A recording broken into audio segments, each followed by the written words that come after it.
Around Lake Chaser, a huge crowd has gathered because of the ongoing situation. A flower seed washed in from the ocean, so there's currently a flower monster living in the middle of the lake. And while that normally wouldn't be a problem, it is spreading salt water and killing all the fish nearby, as well as harming the workers that try to get into the water. So something needs to be done about it. Master Splinter thought it would be a good idea to ask a nomad for help since they are really good at dealing with situations like these. But unfortunately, the nomad was busy, so he just sent the girl that lives with him instead. And there are a lot of rumors about this girl since she supposedly got kicked out of the city for causing trouble a while back. Not to mention the worst part, she's got no cat ears. In this world, everyone has some kind of animal feature on them, be it paws, whiskers, or ears, so the fact that Belle has nothing but smooth human skin is as out of place as someone wearing a full-body fursuit to a funeral. The people can't keep their eyes off Belle because they think she's a weirdo, and she finds it really annoying, especially since she is here to help these fools. She introduces herself as Belle Lablack, and she says she is here on the orders of her master Cian Lablack to help them get rid of the flower monster. The Elder Mouse thanks Belle for coming all the way out here, and once she asks where the monster is, she is directed to the tentacles moving in the middle of the lake. They've already tried fighting it already, but its body is so tough that it deflects their attacks and those tentacles. We don't talk about what the tentacles do. Belle assumes the monster must be a Negroni, but the only way for her to be sure is to see for herself. The Elder asks if that means she is willing to slay the monster, and Belle confirms it, especially since she loves shoving flower tentacles in her mouth. Belle gets down to business and drops her heavy sword on the dock, after which she starts taking off her clothes so she'll be light enough to handle the tentacle flower. Once she's done, she runs out onto the water and is almost immediately grabbed by a tentacle, but as it is dragging her down to the bottom of the lake, she manages to break herself free. Now that she's gotten a good look at it, she is sure it's a Negroni, although it's a lot bigger than the one she's used to. Belle takes her sword out and readies herself for an attack, so as the monster tries to strike her with its tentacle, she's able to parry its attack, but she still ends up getting pushed back and slammed into the buildings, so this is where she decides to get serious and unleash her full power. The monster tries attacking her again, but this time, she is easily able to slice through its tentacles and counter all its attacks. So while there may be a lot of collateral damage, Belle is slowly able to close the distance and deal a devastating blow to the flower monster. However, Belle suddenly begins to smell salt water. Unfortunately, when she slashes the monster, she forced it to spray out all the salt water it had in its body, and a drop of salt water is enough to absolutely ruin food, so people frantically try to save their food. While Belle is distracted by the chaos, the monster grabs her with one of its tentacles, but it doesn't have the strength to fight anymore, so Belle asks it why it is here in the first place and why it didn't just stay in the sea. Belle's body begins to glow as the monster communicates that it wanted to go home, but it couldn't for some reason, and now the only thing it can do is die here and spread its seeds everywhere.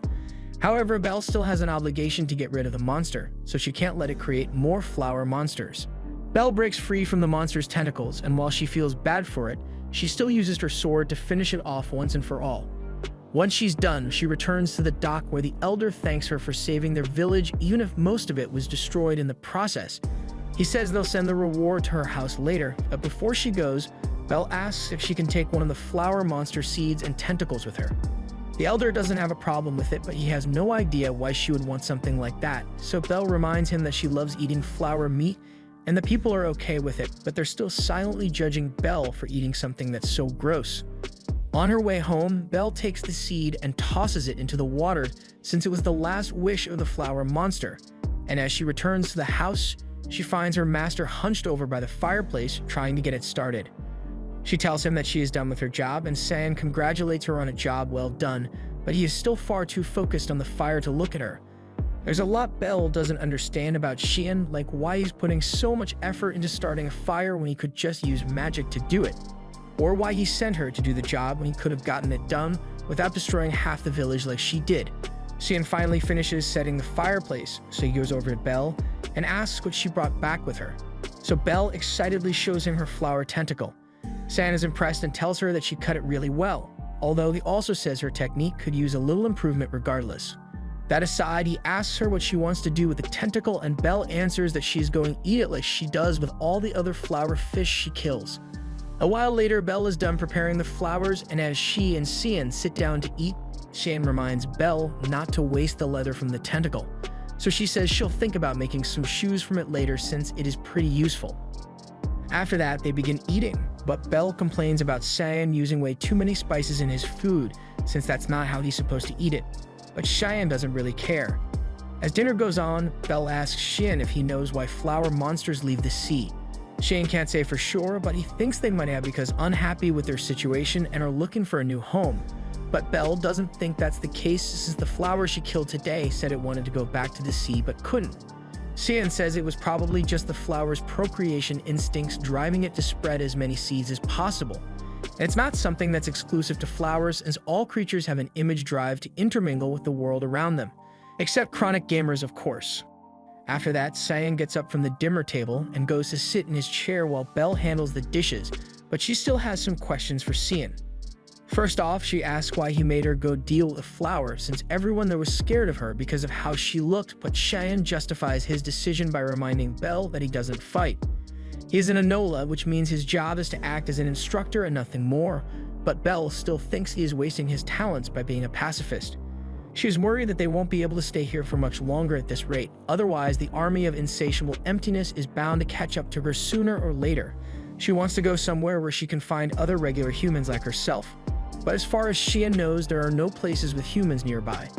Belle is sick of living in isolation because people fear her appearance, and Cheyenne tells her she's probably feeling homesick, or more accurately, longing for a place where she can belong.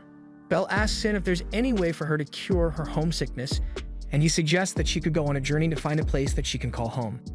Currently, there is no one else like her in Schwartz land, so she'll never be accepted here. But if she goes on a journey and travels the world, then she might be able to find what she's looking for.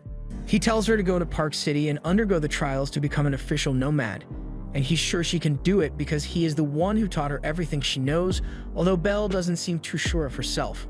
He warns her that traveling the world means putting her safety on the line constantly, and there will be no one there to save her if she gets herself into trouble. He may be her teacher, but there's no way he will be able to stay by her side forever. She doesn't know if she is ready for such a journey, but as her confidence is wavering, her sword begins to glow and she's reminded of everything she's gone through up till now. Apparently, she literally just popped out of a stone one day and the people around her were pretty freaked out by her because of it. Naturally, kids began to pick on her for being different, but she possessed supernatural strength, so the bullying didn't last long.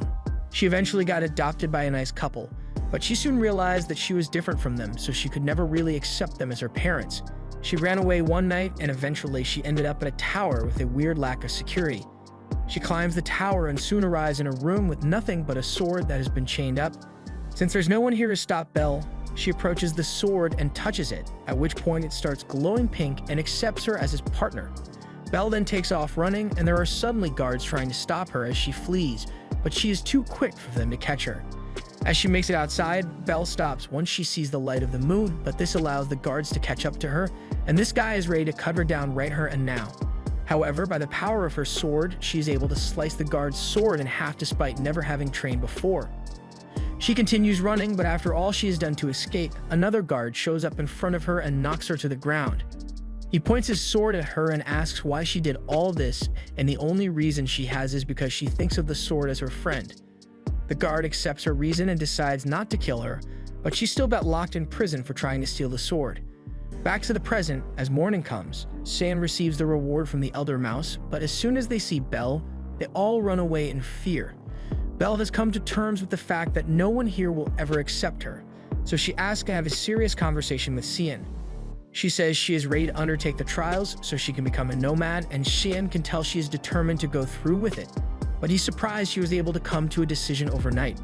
Still, he's proud that she's ready to face the world and tells her to go and get her sword so he can give her one last lesson. They head outside and Cheyenne informs Belle that she can't become a nomad unless she takes on a curse. A curse can take on several different forms depending on the life of the curse bearer, so it's going to be her first trial on her path to becoming a nomad. It will haunt her for the rest of her life no matter what she does, and in his case, Cheyenne's curse prevents him from using his powers to do anything other than teach, which explains why he sends Belle out on missions instead. Curses are passed down through the blood of nomads, so he asked Belle if she is ready to inherit his curse. Belle agrees, and they both cut their hands to begin the ceremony. Cheyenne tells Belle to state the reason for her journey. Belle says she wants to find out where she comes from and to find a place where people will finally accept her. With that, a curse has been inherited by Belle, but it's much worse than she had expected. She is starting to forget the face of Xian, and to her horror, she is losing all her memories of Xian as well. Shannon says she doesn't need to remember him, she just needs to remember what he has taught her. And this works out well for him this way, she will never be able to hate him for his ulterior motives. He is entrusting her to visit the places that he could never make it to during his life. Belle curses him for messing with her mind and erasing her cherished memories, and Shan apologizes, but he says her killing him will free her from the pain of forgetting. Belle doesn't want to kill him, but Shan has made it so she has no choice if she wants to move forward with her journey. Belle tells Xian she loves him, but he tells her he is nothing more than a forgotten memory to her. So he's sure she will find a better person to love someday, but for now, he will give her his final lesson as her teacher, so he will face her head-on with everything he has. And as they charge at each other and clash, Belle overpowers and kills Xian. This was the end of episode 1. Thanks for watching. Subscribe to not miss the next part.